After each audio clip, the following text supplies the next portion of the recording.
તાપી જિલ્લાના ઉચ્છલ તાલુકાના માણકપુર ખાતે ભારતીય જનતા પાર્ટીની સ્થાપના દિવસ નિમિત્તે સક્રિય સદસ્ય સંમેલન યોજવામાં આવ્યો હતો।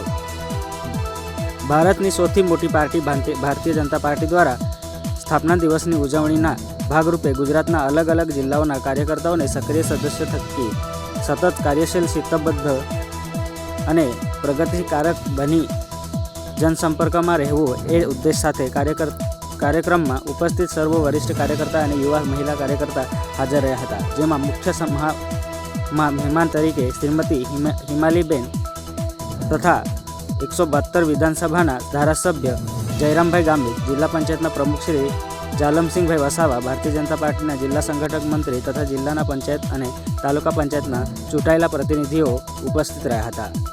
સુહાસવાડી, ન્યૂઝ ટાઈમ, તાપી। કે તમારા વિસ્તારના આપના માર્ગદર્શક અને લોકપ્રિય ધારાસભ્ય શ્રી જ્યારે પણ હું મંચ પર હોઉં ને ત્યારે મંચની ચિંતા કરવા કરતા આપ લોકોની ચિંતા વધુ કરતા હોય છે। અને એ કઈ રીતે કે બેન કાર્યકર્તાઓ ખૂબ તડકામાં ને દૂરથી આવ્યા છે એટલે એમને કોઈ સવાલ જવાબ કે એવા કોઈ પ્રશ્નોત્તરી નહીં કરતા મારા કાર્યકર્તાઓનું માન સન્માન જાળવજો। અને આ છે ભારતીય જનતા પાર્ટીના ધારાસભ્ય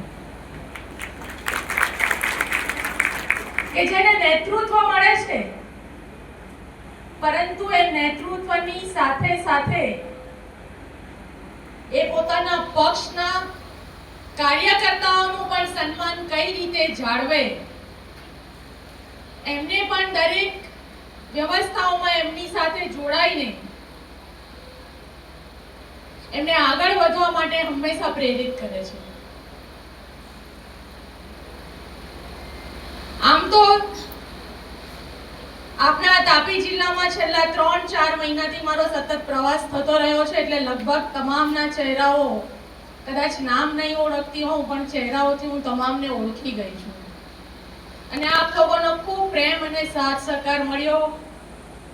તાપી જિલ્લાની ખૂબ સરસ અને સુંદર સંગઠનની વ્યવસ્થાઓ ગોઠવાઈ ગઈ।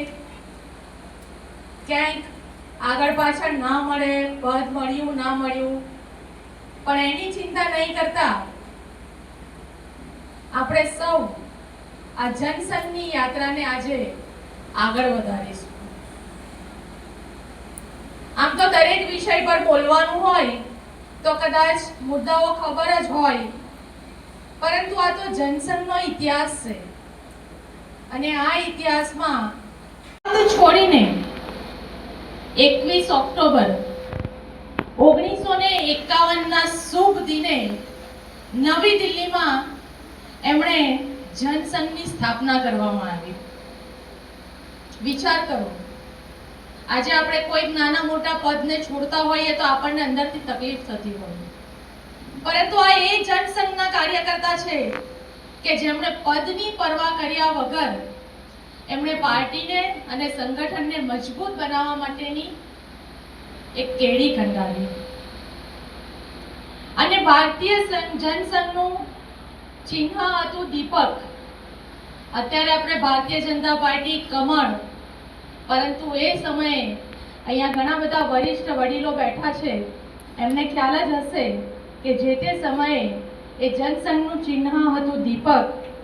અને ડોક્ટર શ્યામાપ્રસાદ મુખર્જીના નેતૃત્વમાં એમને રાષ્ટ્રીય લોકશાહી મોરચો એટલે કે નેશનલ ડેમોક્રેટિક ફ્રન્ટની રચના કરી અને તેઓ પ્રથમ વખત વિપક્ષી નેતા બન્યા।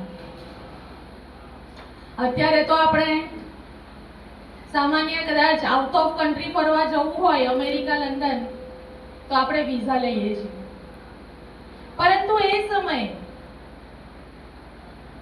જનસંઘના સમયની વાત કરીએ ત્યારની વાત કરું છું કે એ સમયે આપણે જમ્મુ કાશ્મીરમાં પણ ફરવા જવું હોય ને તો ત્યારે એમાં પરમિટ લેવી પડતી હતી।